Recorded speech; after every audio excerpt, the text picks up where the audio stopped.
지금까지 교회를 섬기면서 대략 계산해도 2만 번 이상의 설교를 했을 터인데 서신마다 나오는 문안하라는 이 말씀을 붙들고 설교를 해본 적이 없습니다. 또 설교를 들은 적도 없고 본 적도 없습니다. 오늘 문안하라 그런 제목으로 하나님의 말씀을 경청하고자 합니다. 오늘 본문은 빌립보서 마지막 석절 서신의 마무리 인사 말씀입니다. 21절과 22절 두 절 아래 문안하다라는 단어가 3번씩이나 반복적으로 등장합니다. 문안이라고 하는 이 말은 축복을 전하는 인사를 의미합니다.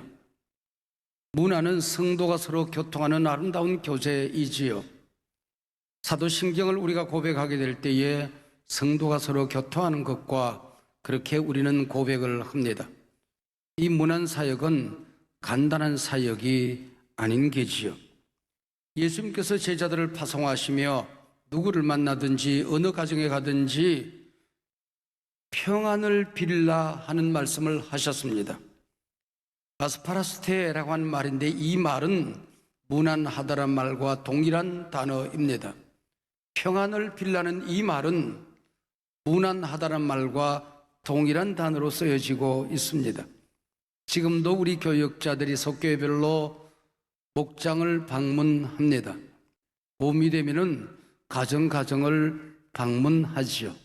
그리고 좋은 일이 있을 때, 어려운 일이 있을 때, 병든 가족이 있을 때, 시험 든 가족이 있을 때에 가정을 방문합니다. 이 일을 우리는 문안사역이라고 할 수가 있을 것입니다. 광부들은 광산 갱도 안에 카나리아 한 마리를 넣어두곤 합니다. 문안하는 새입니다. 그리고 광부들의 안전을 지키는 새이지요. 갱도의 공기가 탁해졌을 때에 카나리아가 먼저 비틀거립니다. 그러면은 갱도 안에 있던 모든 광부들이 신속하게 그곳을 탈출해야 합니다. 칠레의 산호세 광산 갱도에도 카나리아 한 마리가 있었습니다. 아침에 출근하면서 먹이를 주면 카나리아는 노래하며 문안합니다. 2010년 8월 5일 그날 아침도 광부들이 출근하며 먹을 것을 주었고 카나리아는 여느 때처럼 노래를 했습니다. 앞불사 일을 막 시작했을까요? 천지가 무너지는 소리를 하며 갱도가 무너져 내렸습니다. 33명의 광부들이 지하 622m에 매몰되어집니다. 지하 매몰 사상 최고의 깊이 안에 갇히게 된 것입니다. 카나리아의 소리도 문안도 멈추어지고 광부들은 두려움에 빠져들고 있었습니다. 서로를 경계하고 치고받는 싸움까지 벌어집니다. 이때 루이스 우르소아라는 사람이 카나리아를 대신해서 문안하기 시작했습니다. 아침마다 수시로 사람들을 돌아보며 반드시 잘 될 것입니다. 희망의 끈을 놓지 마십시다. 용기를 내십시다. 광부들은 그때부터 서로가 서로에게 문안하기 시작했습니다. 용기와 격려와 축복을 나누고 있었습니다.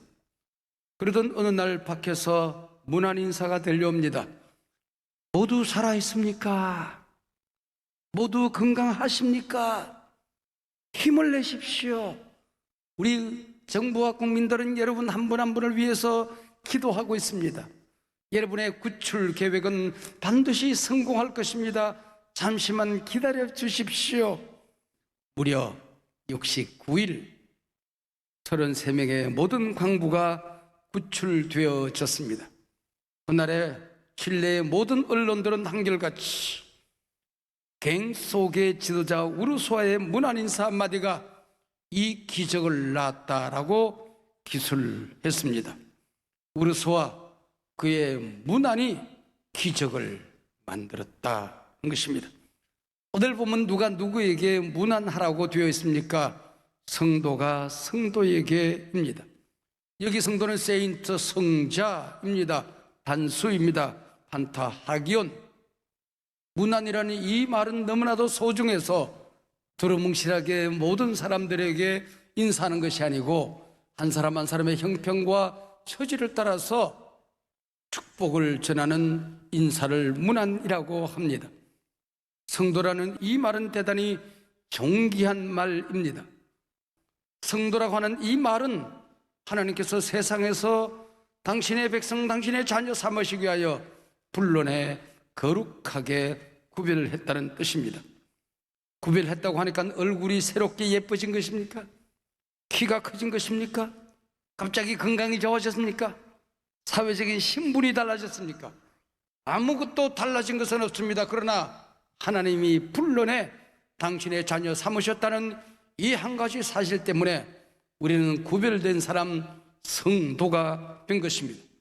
시편 16편 3절에 보면은 땅에 있는 성도는 존귀한 자니 그랬습니다. 하나님이 내가 나 자신을 보더라도 못마땅한 구석뿐인데 나를 존귀하다 말씀하셨으니 나도 나를 존귀하게 여기는 것입니다. 내 곁에 있는 사람들, 내가 사랑하는 사람들, 내가 섬기는 사람들, 어쩌다가 이런 사람들이 내 곁에 있을까? 못마땅할 때가 너무나도 많이 있지만은 하나님께서 존귀하다 말씀하셨으니 나도 존귀하게 대하는 것입니다. 내 느낌과 상관없습니다. 그들의 형편 처지와 상관없습니다. 하나님이 존귀하다 말씀하셨으니 나도 존귀하게 그들을 사랑하고 대하는 것입니다. 본래 문화는 자식이 부모에게, 하인이 주인에게, 신하가 왕에게 드리는 인사입니다. 그러나 성도의 문화는 모두가 형제임을 기억하고 형제가 형제에게 인사하고 축복하는 것을 말합니다. 할아버지도 하나님을 아버지라고 부릅니다. 그리고 내 아이들도 하나님을 아버지라고 부릅니다. 손주도 하나님을 아버지라고 부릅니다. 세상으로 보면 적바가 조금 이상하죠? 그래도 우리는 형제로서 서로를 사랑하는 것입니다. 여러분, 이 세상 살아가면 서열이 정해집니다. 그러나 서열이 없는 곳이 교회요 가정입니다. 교회는 맡은 일의 직분이 있을 뿐입니다. 서열이 없습니다. 여러분, 가정 안에 들어가면은 서열이 없습니다. 높은 자가 낮아지고 낮은 자가 높아지고, 여러분 밖에서는 사장 대통령이라고 불려줘도 집 안에 들어오면은 작은 자로 섬기는 것입니다. 제가 밖에서 다닐 때는 누구도 제게 하대하지 않습니다. 제가 총회장이 되기 전까지는 제 친구, 가까이 지내는 사람들이 영모야 그럽니다.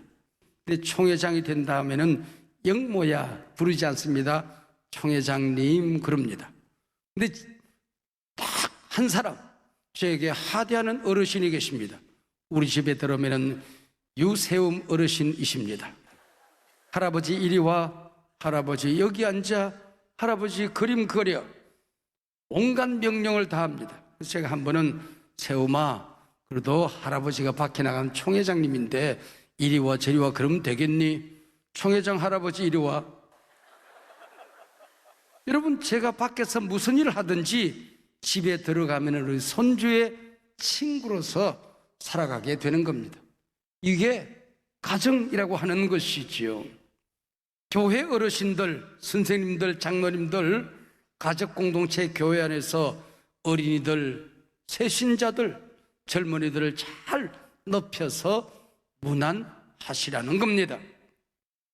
여러분, 우리 교회 청년들 보면 때로는 복장이 마음에 안 들 때도 있지요. 우리가 젊을 때도 우리 어르신들이 그랬을 거예요. 원시인들이 살던 동굴에도 요즘 젊은이들 복장이 이상하다 그렇게 써져 있대요. 세대 차이라고 하는 거죠. 요즘 청년들 보면은 옷감이 무릎이 다 찢어졌는데 기워 입지를 못하더라고요. 이쁘지 않습니까? 그들 나름대로의 패션이고 그들 나름대로 아름다운 것입니다. 여러분, 요즘 젊은이들 교회 올 때도 배꼽을 드러내는 청년들도 있다고 그래요. 네. 너 왜 그렇게 복장을 그렇게 배꼽을 드러내고 다니냐고 그랬더니 하나님은 중심을 보시기 때문에 중심을 밝히 드러냅니다. 그러더랍니다. 요즘 청년들 보면은 귤을 많이 먹어서 그런지 머리가 노래졌어요. 비트를 먹어서 그런지 머리가 빨개진 아이들도 있어요. 얼마나 이뻐요? 네 머리 곱게 물들었다 칭찬하면 얼마나 아름답습니까? 우리 청년들 가운데 청년 예배 가지 않고 어른 예배 참석하시면서 모자를 쓰고 예배하는 아이가 있어요. 그래서 안내하는 집사님이 가서 좀 모자 벗고 예배하면 안 되겠니? 그랬더니 집사님은 왜 안경 쓰고 예배하시고 그러더랍니다. 나는 눈이 나빠서 안경 쓴다 그랬더니 나는 머리가 나빠서 모자를 써요 그러더랍니다. 여러분, 그들의 세상이 그들의 나름대로의 문화가 있는 거지요. 오늘 본문에 보면 특별한 사람들이 나옵니다. 가이사집 사람들입니다. 사도 바울은 로마의 복음을 전하기를 원했으나 도무지 길이 열리지 않았습니다. 그런 가운데 사도 바울이 로마 황궁 감옥에 갇히게 됩니다. 그랬더니 왕을 지키는 시위대 사람들이 사도 바울을 지키는 겁니다. 그들에게 복음을 전했더니 황제가 하나님의 아들이요 모든 길은 로마로 황제를 통하여 세계인이 구원받는다는 신앙 고백 대신 예수가 하나님의 아들이요 주 예수를 믿음으로써 그들의 가정이 구원받는 사실을 믿기 시작하는 은밀한 신자들이 나오기 시작한 것입니다. 베스도 총독에게로 아그리빠 왕에게로 가이사에게로 끌려다니면서 사도 바울이 재판을 받습니다. 그때마다 자기의 신변을 지키기 위하여 서명의 기회가 주어질 때마다 주 예수 그리스도를 증거하기 시작했습니다. 이 단순한 복음을 믿고 주님 앞으로 돌아오는 황실 사람들이 있었습니다. 바로 이 사람들이 가이사집 사람들입니다. 도무지 복음이 들어갈 수 없는 상황 속에서 예수 믿을 것 같지 않은 사람들 가운데서 교회에 와서 신앙생활 하시는 분들이 있습니다. 그분들을 특별히 잘 돌보면서 어려운 환경 속에서 신앙생활하는 사람들을 돌보고 문안하라고, 그들이 또한 교회를 문안한다고 말씀하고 있습니다. 여러분들 가운데서 신앙생활하기가 만만치 않은 환경 속에서 예수를 믿는 사람들, 여러분 한 분 한 분이 가이사집 사람들입니다. 명절에 방문했습니다. 예수 믿는 나는 고난과 시련과 여러 가지 고통을 겪습니다. 건강도 변변치 않습니다. 근데 교회 안 다니는 동생은 세상에서 잘 나갑니다. 그 자식들까지 잘 나갑니다. 그들에게 복음을 전할 때마다 내 얼굴이 뜨거워집니다. 형님이나 잘 믿으세요. 나는 그러지 않아도 잘 삽니다. 형님이 예수 믿고 나보다 잘 된 게 뭐 있어요? 복음을 전할 때마다 벽에 부딪혀 돌아옵니다. 그들이 가이사집 사람들입니다. 그들에게 특별히 문안하고 복음을 잘 전하라고 하는 것입니다. 그들이 선택된 백성이면 언젠가는 돌아올 줄로 믿습니다. 명절이 있는 이유는, 가족들이 만나는 이유는 이 가이사집 사람들에게 복음을 전하는 기회를 가지라고 하는 것입니다. 사도 바울이 감옥에 갇힘으로 말미암아 로마에 복음을 전하는 진전 공병대가 길을 닦아놓듯이 이 명절이 오히려 진전의 기회가 되어져서 여러분의 가정이 복음화되어지는 그날이 언젠가는 올 줄로 믿습니다. 어떤 중소도시에 전도를 잘하는 집사님이 계셔서 술집 사장이 교회 나왔대요. 유명한 술집이랍니다. 그러면서 전도한 집사님에게 그러더랍니다. 교회 왔더니 우리 집 고객들이 꽤 됩니다. 그러더랍니다. 그래서 어떤 분에게 인사를 드렸더니 화들짝 놀라며 외상 술값까지 내어놓더랍니다. 여러분, 가이사집 사람들이 교회에 올 때가 얼마나 많이 있습니까? 빌립보서 마지막 장 마지막 절에 보면은 23절입니다. 문안의 내용이 나옵니다. 주 예수 그리스도의 은혜가 너희 심령에 있을지어다입니다. 빌립보서 처음 시작할 때 어떤 말씀으로 인사했습니까? 주 예수 그리스도의 은혜와 평강이 너희에게 있을지어다. 은혜로 시작한 빌립보서 마지막에 갈무리하며 주 예수의 은혜가 너희에게 있을지어다. 이 빌립보서 말씀이 기쁨을 주제로 어떤 상황 속에서 어떤 어려움이 있어도 어떤 고난과 내가 이해가 안 되는 용납이 안 되지는 삶의 환경 속에서도 내가 기뻐할 수 있는 이유는 내가 은혜 받은 존재이기 때문입니다. 그런 점에서 빌립보서는 기쁨의 서신이기 이전에 은혜의 서신이었던 것이죠. 강도도 은혜를 입으면 나군에 가게 됩니다. 네가 오늘 나와 함께 나군에 있으리라. 성인 군자도 하나님의 은혜를 잃어버리면 마귀처럼 지옥에 떨어지는 것입니다. 살인자도 은혜를 받으면 천국 백성이 됩니다. 천사도 은혜를 잃어버리면 마귀로 전락하게 되는 것입니다. 옛날 어르신들이 물을 때마다 늘 하는 대답이 하나님의 은혜지요 그래요. 젊을 때 제가 생각하니까 저거는 어른이 되면은 그냥 관용구로 저렇게 하는 말이겠거니 라고 생각했습니다.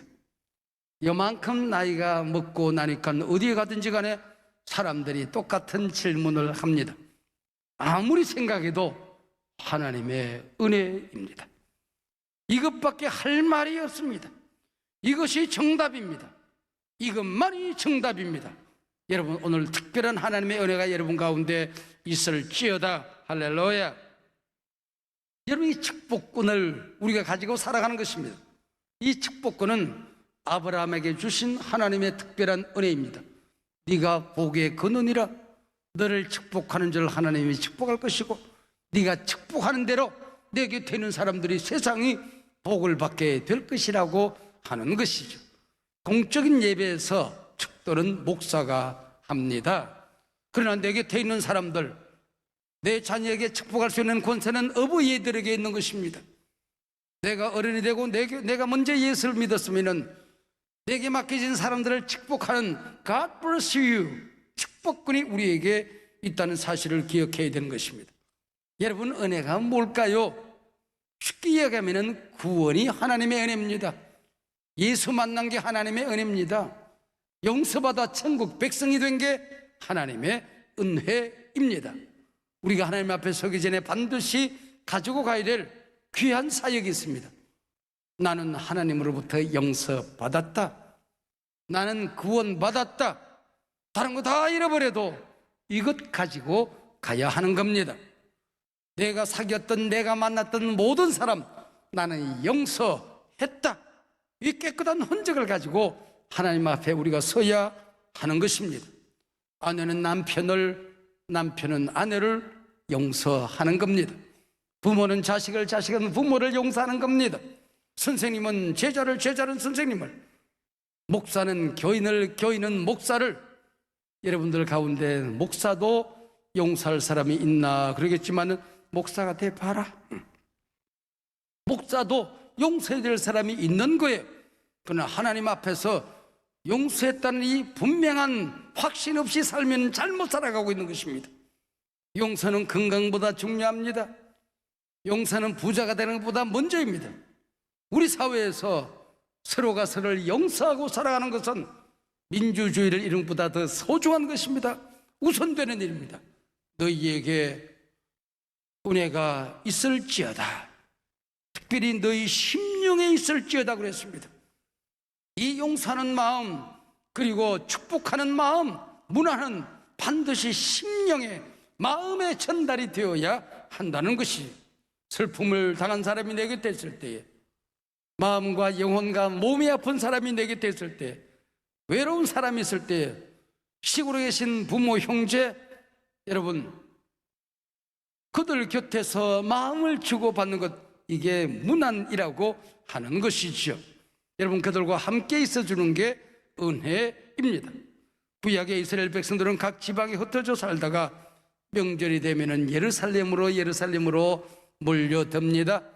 예루살렘에 뭐가 있으니까? 성전이 있으니까 거기서 제사를 드리는 겁니다. 이스라엘 백성들, 구약의 선민들의 명절은 제사 중심 예루살렘으로 모이는 명절이었습니다. 우리네 명절은 부모님 계신 고향으로 찾아가는 절기입니다. 우리의 문화는 문안의 문화로 명절이 지켜지는 것입니다. 늙은 어버이 문안하러 가는 게 우리의 명절입니다. 여러분, 고향 다녀오신 분들 계시고 지금도 고향에서 예배를 드리는 분들이 많이 계실 터인데, 지난 2년 동안 명절이 돼도 우리가 모이지 못했습니다. 2년 만에 가족이 모일 수 있어서 아마 고향길이 고생길인 줄 뻔히 알면서도 고향을 가셨을 것이고 다녀오셨을 것입니다. 근데 문제는 만났을 때에 내게 있는 이 고귀한 신분, 내가 성도가 되었다, 하나님의 자녀가 되었다. 나는 복을 받은 자이고 복덩어리가 되었고 내가 만나는 모든 사랑하는 사람들에게 축복할 수 있는 축복의 권세가 내게 있다. 이걸 망각하고 가족을 만나고 어버이를 만나고 형제 자매들을 만날 수가 있다고 하는 것이요. 한가위와 기쁨과 휴식은커녕 스트레스, 가족 간의 마찰과 갈등을 낳고 다시 돌아올 때가 얼마나 자주 있습니까? 그래서 명절이 끝나고 나면은 한 두세 달 어간 동안에 평상시보다 이혼율이 20%점 증가한다고 합니다. 부부가 함께 다녀오신 분들 조심하셔야 될 것 같아요. 그도 그럴 것이 우리나라에 혼자 사는 사람이 39%, 40%에 달합니다. 문 안에 품성이 없어요. 또 오랜만에 형제 자매들이 만났으니까 술 한잔 걸치기 시작합니다.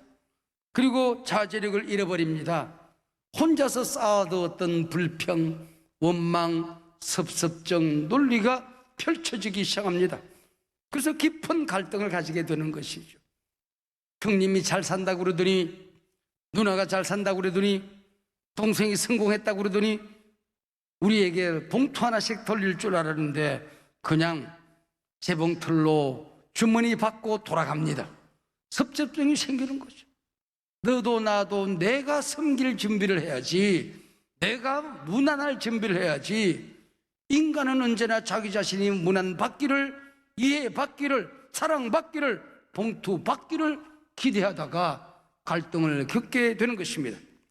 소중하고 가까운 사람일수록 특별히 소중한 말을 해야 하는 것입니다. 해서는 안 된 말, 해서는 안 되는 겁니다. 생각나는 대로 말하는 게 아닙니다. 감정이 끌어오는 대로 말하는 게 아닙니다. 자기가 입에서 터져나온 대로 쏟아내는 게 말이 아닙니다.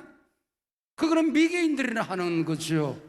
짐승들이나 짓고 싶을 때 짓는 거지요. 우리는 신앙으로 다듬어야 되는 것이고 우리의 품성으로 다듬어야 되는 것이고, 이게 하나님이 저들에게 주고 싶은 문안인지 축복인지를 헤아릴 줄 알아야 하는 것입니다. 여러분, 이 아이가 지금 취직을 하고 싶어서 새벽부터 저녁까지 노량진 학원을 컵라면 한 그릇 먹고 벌벌거리고 뛰어다니는데, 초등학교 때 너보다 공부 못한 옆집의 안무개는 대기업에 취직을 해서 뭘 한다고 그러더라. 아, 비교하는 그 앞에서 듣고 싶은 마음밖에 없습니다. 그렇지 않아도 이게 시집을 못 가서 한다라는데, 야, 살 빼, 그러니까 사람이 안 붙지, 이러고 구박을 합니다. 여러분, 해야 할 말과 하지 말아야 될 말을 구별하는 게 문안입니다. 하나님께서 그를 축복하고 싶은, 전하고 싶은 은혜의 말을 하는 것, 이게 문안이요 축복이라고 하는 것입니다. It's okay. 괜찮아. 네 얼굴 보니까 주님 얼굴 본 것 같다. 야, 오랜만에 모였는데도 여자들만 일을 할 때가 있어요. 우리 집 구석도 그렇게는 합니다만은, 아유, 남자는 누워서 밥 먹고 리모컨 들고는 1번부터 502번까지 왔다 갔다 합니다. 언제까지? 자기가 좋아하는 여자가 나올 때까지 왔다 갔다 합니다. 아, 잔소리하지 말고 힘센 당신이 이거 한번 들어주면 어떨까? 여러분, 남자는 갑자기 힘세다 그러면은 알통이 꿈틀거리기 시작합니다. 그리고 아무도 없으면 아령 들기 시작해요. 그게 남자거든요. 돌아올 때 또 칭찬하는 겁니다. 고맙다고, 당신이 열심히 일해서 내 면이 살았다고 인사를 하는 겁니다. 함께 명절 보내고 돌아가는 사랑하는 아들, 사랑하는 며느리에게 칭찬 한마디 해서 보내면 얼마나 좋겠어요. 아가야, 애썼다. 네가 일주일 내내 직장생활 하느라고 얼마나 바빴니? 쉬어야 되는 시간에 여기 와서 온갖 일을 다 하고 하는구나. 네가 복덩어리다. 네가 우리 집안에 들어오고 난 다음에 우리 집에 안 된 일이 뭐가 있니? 가서 건강하거라. 칭찬 짠뜩 하면은 닫아놓았던 주머니 열고 봉투 하나 만들어서 몰래 시어머니 베개 밑에 봉투 놓고 가는 겁니다. 이게 가족이라는, 문안이라고 하는 것입니다.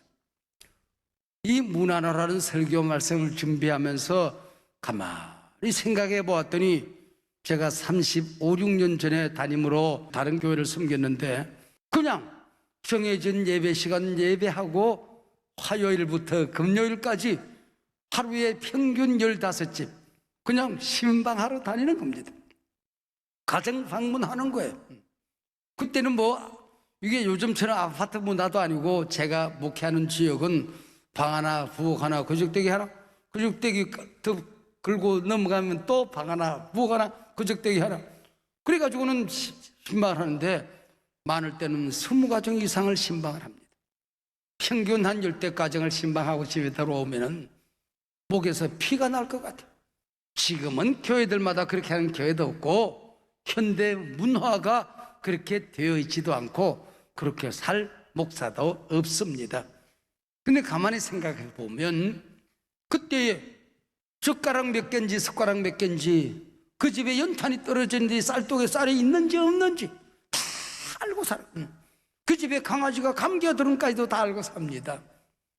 근데 지금은 제가 그렇게 하지 못하지만은 그래도 그때에 목자가 양 한 마리를 쓰다듬으면서 오늘 하루 동안 풀 떴다가 벌레한테 물린 곳은 없는지 그리고 꼬챙이에 찔린 곳은 없는지 발톱은 제대로 붙어 있는지를 살펴보는 목자처럼 교인들을 어루만졌던 문 안에 세월들이 있었던 겁니다. 그게 제가 개척하면서 한 명을 만 명처럼 만 명을 한 명처럼 목회하는 영혼을 아끼는 목회를 할 수 있는 근거가 아니었나 하는 생각을 하게 되는 것입니다. 제가 우리 교우들을 일일이 그렇게 돌보지 못하지만은 그 품성, 그 마음, 목자의 마음으로 평생을 살 수 있었던 것은 바로 문 안에 세월이 있었기 때문입니다. 사랑하는 여러분, 하나님께서 여러분을 성도로 부르셨습니다. 여러분에게 축복권을 주셨습니다. 우리 주 예수 그리스도의 품성을 부어주셨고 복음의 은혜를, 축복의 은혜를 물려주셨습니다. 이제 이 명절뿐만 아니고 여러분에게 맡겨진 사람들을 향하여, 여러분이 만나는 사람들을 향하여, 세상을 향하여 문안하는 은혜가 있으시기를 바랍니다. 축복의 권세가 매일같이 작동되기를 축복합니다. 여러분 때문에 여러분의 가정이 복을 받고 만나는 모든 사람들이 복음의 사람으로 바뀌어지는 은혜가 있어지기를 주의 이름으로 축복합니다.